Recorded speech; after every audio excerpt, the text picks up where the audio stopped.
안녕하세요. 찬이의 조용한 서재입니다. 오늘은 한성희 작가님의 딸에게 보내는 심리학 편지라는 책을 가져와 봤습니다. 이 책은 심리학 이론을 어렵게 설명하기보다 삶 속에서 마주하는 불안과 관계, 자존감, 그리고 성장 등에 대해 따뜻한 편지처럼 이야기해주는 책입니다. 이 책이 주는 문장들이 여러분에게도 작은 위로를 건네주었으면 좋겠습니다. 그럼 오늘도 조용한 밤 책 한 권 읽어드릴게요. 내가 나를 돌보지 않을 때 벌어지는 일들. 엄마는 나 키우면서 이래라 저래라 크게 간섭 안 했잖아. 그래도 나한테 이것만은 꼭 하라고 말해주고 싶은 게 하나쯤은 있을 거 아니야? 그게 뭐야? 뜬금없던 네 질문에 곰곰이 생각하다가 나는 이렇게 대답했었다. 네 마음도 자주 보살펴 주어야 해. 너는 그냥 고개를 끄덕였지. 이번엔 그때 미처 못했던 이야기를 좀 더 해볼까 한다. 예측 불허의 세상살이에서 무엇이 우리를 단단히 지켜줄까? 건강, 돈, 직업, 부모, 배우자 등 여러 가지가 있겠지. 건강하고 돈이 있어야 누군가에 의존하지 않고 독립된 생활을 영위할 수 있다. 내 한 몸 지키는 건 못지않게 사회적으로 탄탄한 지위와 인맥이 있어야 험한 일이 터져도 나와 가족을 지킬 수 있다.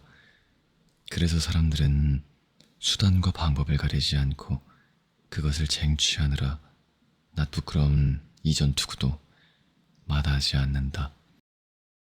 그런데 그것들을 다 가지고도 불행해하고 때론 자살로 그 모든 것과 이별을 고하는 것을 보면 반드시 그것들이 소중한 가치를 지켜주는 것 같진 않다.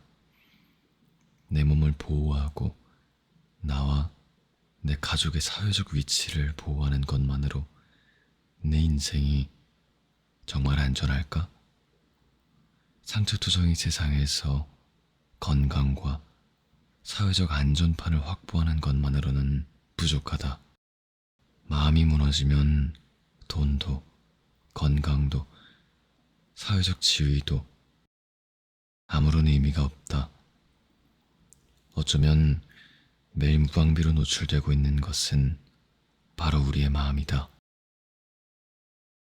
우리 신체는 온갖 바이러스, 유해물질뿐만 아니라 유무형의 사고와 재해에 늘 노출되어 있다. 그래서 우리는 몸을 보호하기 위해 좋은 음식을 먹고 예방접종으로 질병에 대한 면역을 키우고 따뜻한 옷을 입고 안전한 가옥에 살면서 사고에 대비한다. 우리의 마음도 마찬가지다. 외부의 위험으로부터 자신을 지키기 위해 여러 가지 방어 기제를 작동시키고 있다. 그러나 방어 기제라는 것은 개인의 역량에 따라 또 상황에 따라 그 기능이 잘 작동하기도 하고 쉽게 무너지기도 한다. 사실 이것처럼 믿을 수 없는 것도 없다. 마치 온갖 비타민을 먹고 보약을 먹어도 어느 순간 독감에 걸려 열병을 치르기도 하는 것처럼 사소한 말 한마디에 우리 마음의 방어 기제도 한순간 무너져 내린다. 친구가 무심코 내뱉은 넌 너무 찌질해. 엄마가 무심결에 툭 던진 네가 하는 일이 다 그렇지 뭐 같은 말에 마음은 순간 조각나 버린다. 몸이 아프지 않게 조심하듯 마음도 상처 입지 않도록 예방 조치를 해야 한다. 마음을 보호하는 것은 자신의 마음을 최적화하고 평온을 유지하기 위함이다. 불필요한 스트레스에 더 이상 찌들지 않도록 왜곡된 갈등에 짓눌려 더 이상 마음이 피폐해지지 않도록 미연에 방지하는 것이다. 그런 것들에 무방비로 반복 노출되다 보면 결국 우울과 불안, 무기력이라는 위험 사이렌이 울리게 된다. 28살 은영 씨는 어디 하나 나무랄 데 없는 모범생이었다. 회사 일도 열심히 했고 꾸준히 일을 도맡아 했다. 그녀는 주위 사람들이 바쁠 때 먼저 나서서 일을 돕는 고마운 존재였다.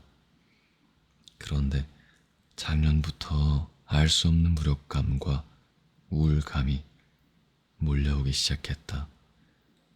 남의 일까지 떠맡다 보니 갈수록 일이 늘 수밖에 없었는데 나중에는 쉬지 않고 일해도 처리할 수 없는 지경에 이르렀기 때문이다.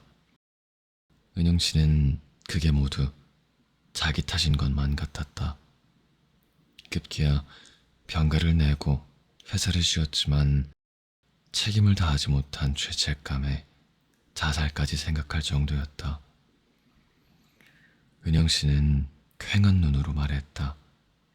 세상은 온통 책임으로만 채워져 있는 것 같아요.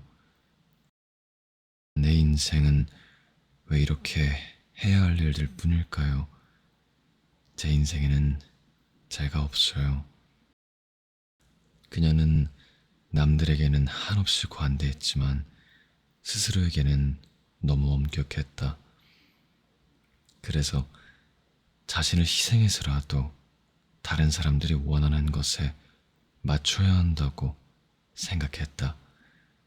그 어떤 순간에도 자신의 감정과 느낌을 먼저 생각해 본 일이 없었다. 아니, 자신을 들여다보기를 두려워했다. 상담을 거듭하면서 그녀의 마음이 왜 그렇게 위축되었는지 알게 되었다. 은영 씨의 아버지는 밤마다 폭음과 폭력을 일삼았고 어머니는 그에 대항할 힘이 없었다.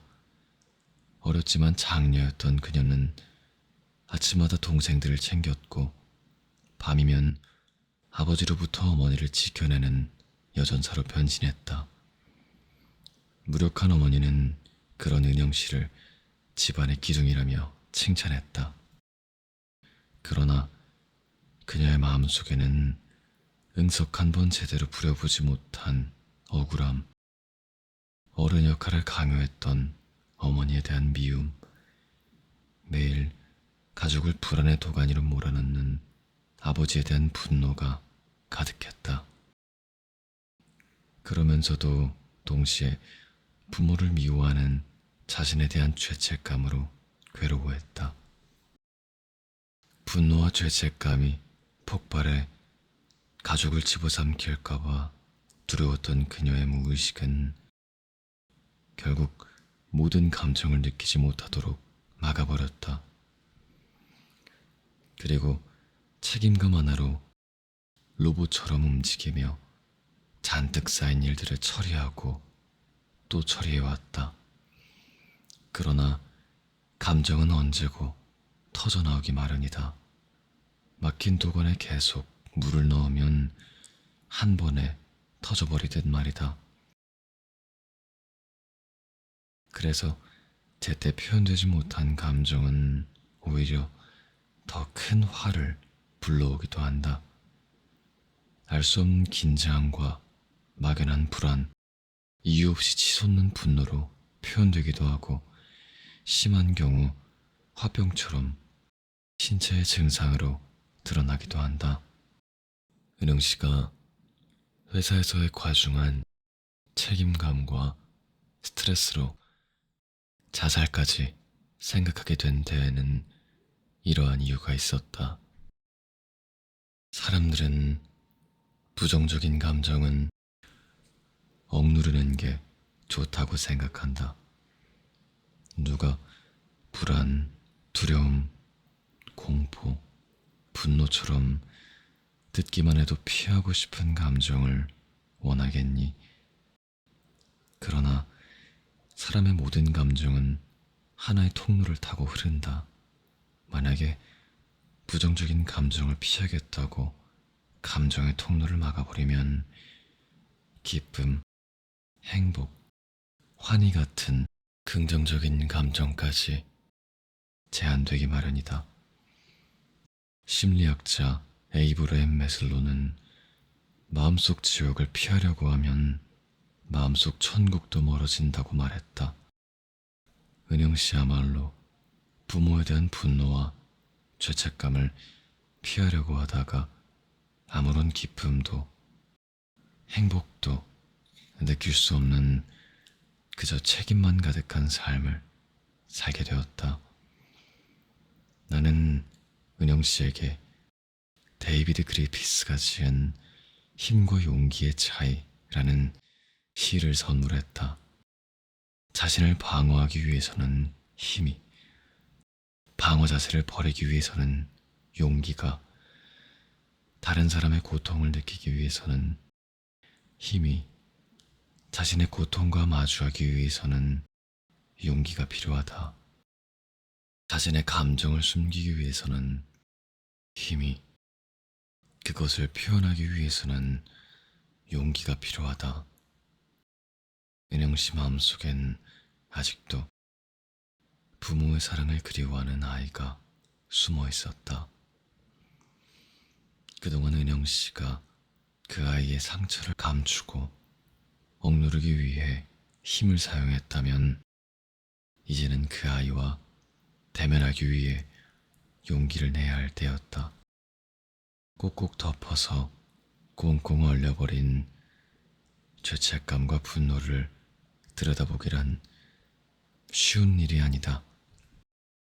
많은 환자들이 그 과정이 너무 고통스럽고 힘들어서 과거에 살던 방식으로 돌아가려고 한다. 그러나 은영 씨는 물러서지 않았다. 부모가 저지른 잘못에 정당하게 분노하고 모른 척했던 상처 입은 내면 아이에게 사과했다. 그녀는 이제부터라도 다른 사람의 기대를 저버릴지라도 자신의 인생을 살기로 결심했다. 자기 감정을 표현하기 위해 용기를 내기로 한 것이다. 자기 마음을 돌본다는 것은 자기 안에 느껴지는 다양한 감정들을 허락한다는 뜻이다. 위에서도 이야기했듯 감정은 모른 척하고 억누르면 언젠가는 튀어나온다. 그런데 예상치 못한 방식과 강도로 튀어나오면 참 난감해진다. 그래서 감정도 적절한 한도 내에서 흐르도록 바라봐주고 인정해줘야 한다. 수치심, 죄책감, 불안, 시기심 등이 올라와도 이런 느낌이 드는구나. 당연하지. 인정받고 싶고 사랑받고 싶은 게 사람이니까. 좀 잘해보려고 그런 거잖아. 충분히 이해해 하는 식으로 다독여줘야 한다. 이것이 정서적 여유이고 마음의 탄성이다. 당연히 마음에도 임계점이 있다. 그 지점을 넘기면 폭탄이 터진다. 그런데 사람들은 생각보다 그 임계점을 높게 잡는 경향이 있구나. 이 정도는 괜찮아. 나보다 힘든 사람들이 얼마나 많은데 하면서 자기를 몰아붙인다. 그러나 감기에 대비해 미리 비타민을 섭취하듯 마음도 힘들어지기 전에 미리 쉬어줄 필요가 있다. 어려운 것이 아니다. 힘들면 좋아하는 음식을 먹고 좋아하는 사람을 만나고 예쁘고 멋있는 것들을 보러 다니라는 말이다. 웬 한가한 소리냐고? 아니다. 중간중간 조금씩 쉬어주는 것이야말로 마음의 탄성을 유지하는 가성비 좋은 방법이다. 마음이야말로 크게 다치면 회복에 정말 오랜 시간이 걸린다는 사실을 잊지 말길 바란다. 젊었을 땐 나를 지키려면 강해져야 한다고들 생각한다. 지위나 재력에 먼저 관심이 가는 이유도 마찬가지일 테지. 그러나 살아갈수록 알겠더구나.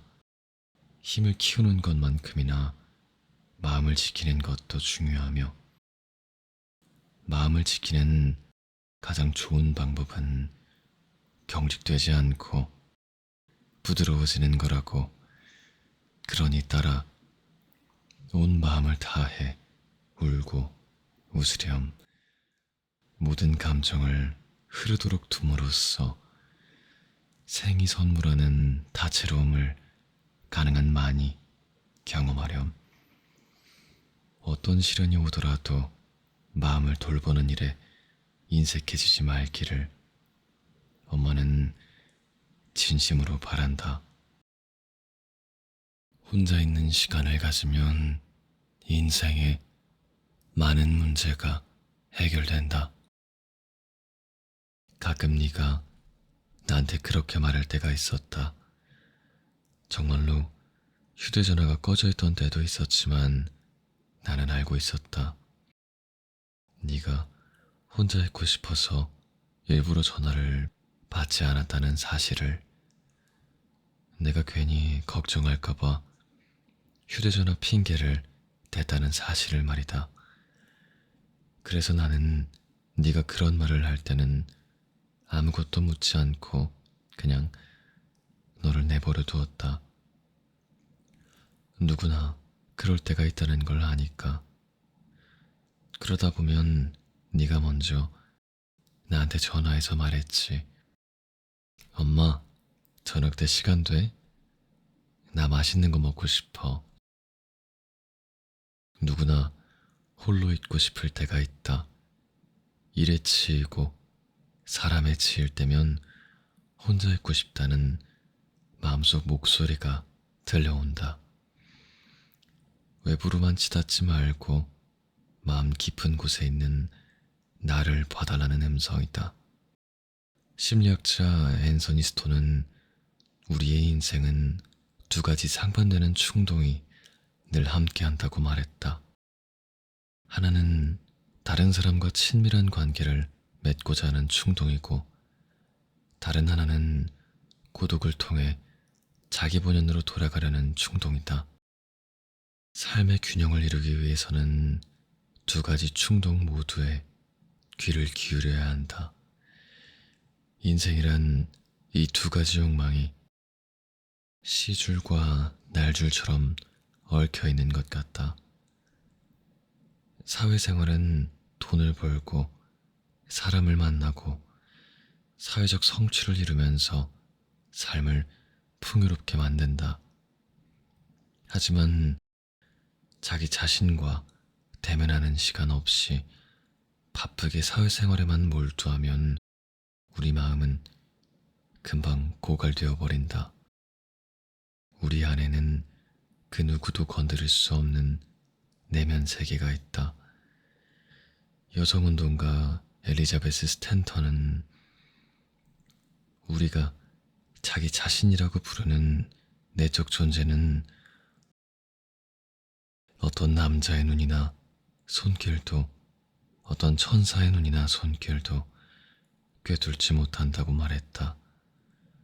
즉, 내가 그것을 돌보지 않으면 그것은 버려진 논밭처럼 황폐해질 수밖에 없는 것이다.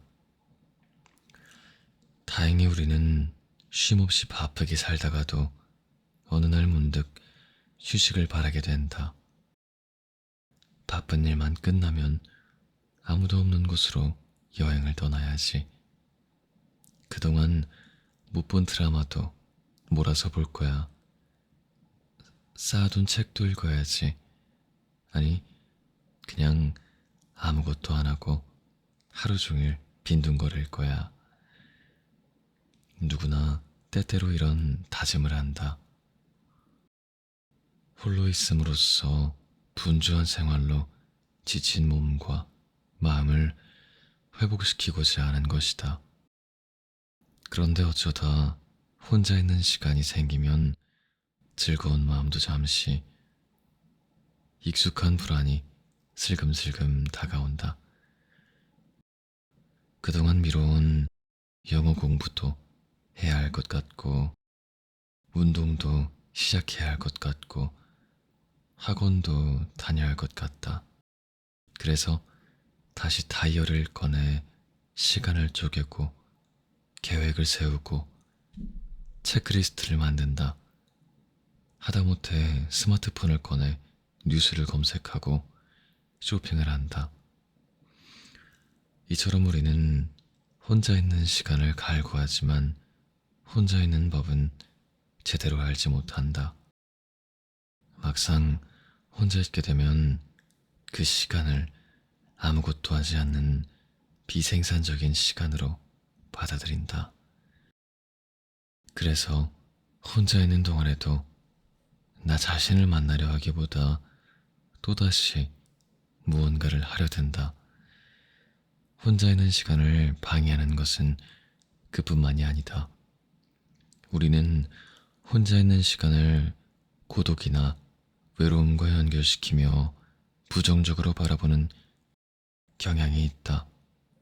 그러나 하버드 대학교의 종교 철학자 폴 틸리히에 따르면 외로움에는 두 가지가 있다고 한다.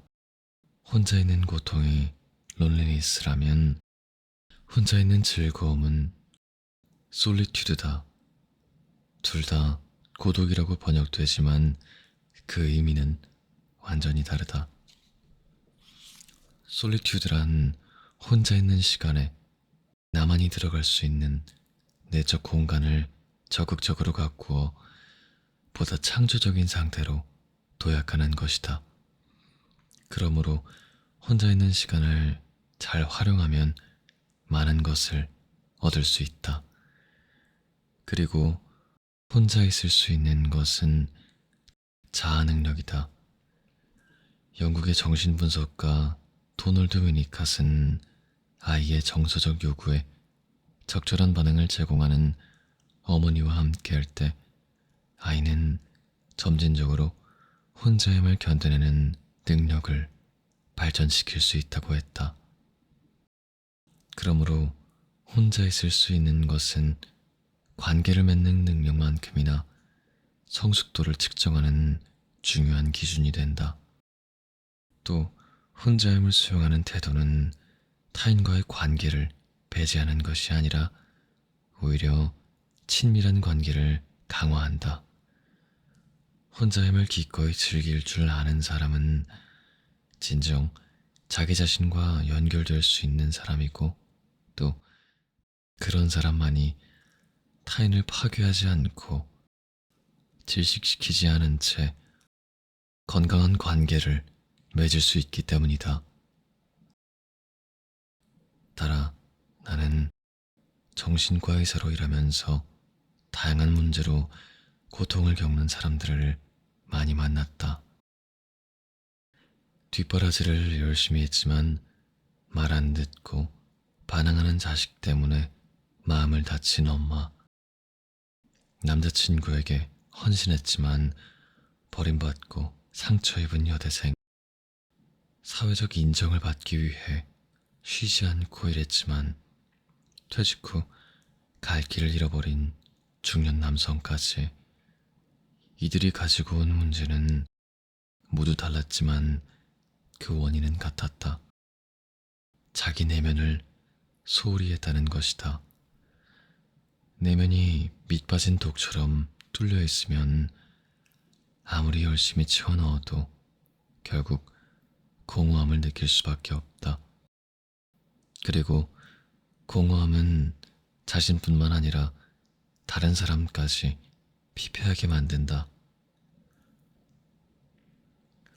혼자 사는 즐거움의 저자 사라 벤 브레스낙은 미국 주요 일간지를 거치며 25년간 활발하게 활동한 기자였다. 그러던 어느 날 홀로 산책을 하다가 불현듯 정말 하고 싶은 일을 하겠다고 결심한 뒤 모든 사회적 성취를 뒤로하고 전업 작가가 되었다.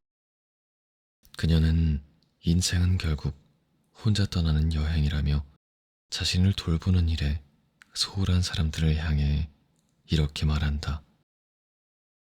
당신은 현재 누군가의 자녀이거나 누군가의 부모일 것이다.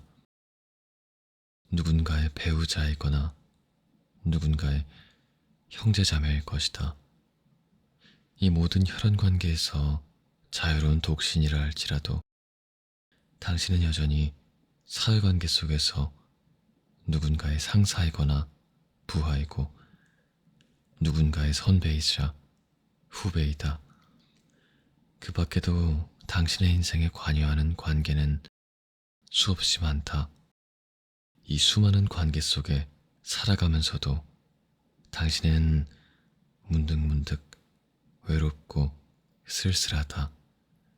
왜일까? 오직 당신만을 위해서라도 짧은 인생이거늘 당신은 어제도 오늘도 내일도 당신 삶 앞에 주렁주렁 달려있는 그 누군가를 위해 당신의 인생을 밀어놓고 있기 때문이다. 다른 사람을 위해 살아가는 인생을 지속하는 한 당신은 지독한 고독에 시달릴 수밖에 없다. 영국의 작가 버지니아 울프는 1929년 발표한 에세이 자기만의 방에서 여성에게는 자기만의 것이라 부를 수 있는 시간이 채 30분도 되지 않는다고 말했다. 요즘 여성들은 버지니아 울프가 살던 시절의 여성들보다 진취적이고 자유로운 영혼을 가진 듯 보이지만 속을 들여다보면 큰 차이는 없어 보인다. 아직도 여성들은 남의 눈에 어떻게 비춰지는지, 어떻게 해야 사랑받을 수 있는지에 민감하게 반응하도록 길러진다. 오랫동안 결혼하지 않고 혼자 사는 여자는 결핍된 존재이자 다른 사람들이 채워줘야 할 대상으로 여겨졌다. 시대는 달라졌지만 여전히 여자들의 마음속에는 홀로 있는 것에 대한 두려움이 자리하고 있다. 그러다 보니 정작 자신으로부터 점점 멀어져 간다. 1950년대에 출간된 내 이름은 삐삐롱 스타킹의 주인공 삐삐는 혼자 사는 아이이다. 삐삐는 상상력이 이끄는 대로 자유롭게 살아간다. 웬만한 어른보다 힘이 세서 경찰관도 당해낼 수 없었고 자고 싶을 때 자고 뒤로 걷고 싶으면 뒤로 걸었다. 천방지축 삐삐를 보고 어른들은 말을 안 듣는다고 혀를 끌끌 찼지만 삐삐는 관습에 얽매이지 않았던 만큼 세상을 흥미로운 곳으로 보고 타인에 대해서도 너그러웠다. 누군가를 위해 희생하는 데서 오는 박탈감이 없었기에 자기가 누린 만큼 베풀 줄 알았다. 나는 가끔은 삐삐처럼 살아봐야 한다고 생각한다. 눈치 보지 말고 오로지 나를 위해서만 살아보는 시간들이 반드시 필요하다. 혼자 있는 시간에 마음속을 들여다보고 그 마음이 시키는 대로 한번 살아봐야 한다. 그래야 인생에 후회가 적다. 그래야 세상 탓, 남 탓 안 할 수 있다. 세상 사는 일이 뜻대로 풀리지 않을 때가 참 많다. 그래서 내 맘 같지 않은 세상, 내 맘 같지 않은 사람들 때문에 화가 나고 짜증이 난다. 그럴 때 지친 마음을 보듬어 안고 편안히 쉴 내면의 공간 정도는 있어야 하지 않을까. 이 각박한 세상에 나만을 위한 공간이 있다면 세상살이가 조금은 여유롭고 편안해질 것이다. 그러니 따라 혼자 있는 시간을 되도록 많이 가지고 그 시간을 잘 보내는 법을 익혀두렴. 독일의 시인 릴케는 말테의 수기에서 고독한 사람을 내버려 둬라. 그는 지금 신을 만나고 있다. 라고 했다. 고독이란 자신과 대화하는 시간이며 자신의 의미를 음미하는 시간이다. 그러므로 혼자 있는 시간을 가지면 인생의 많은 문제가 해결되기 마련이다.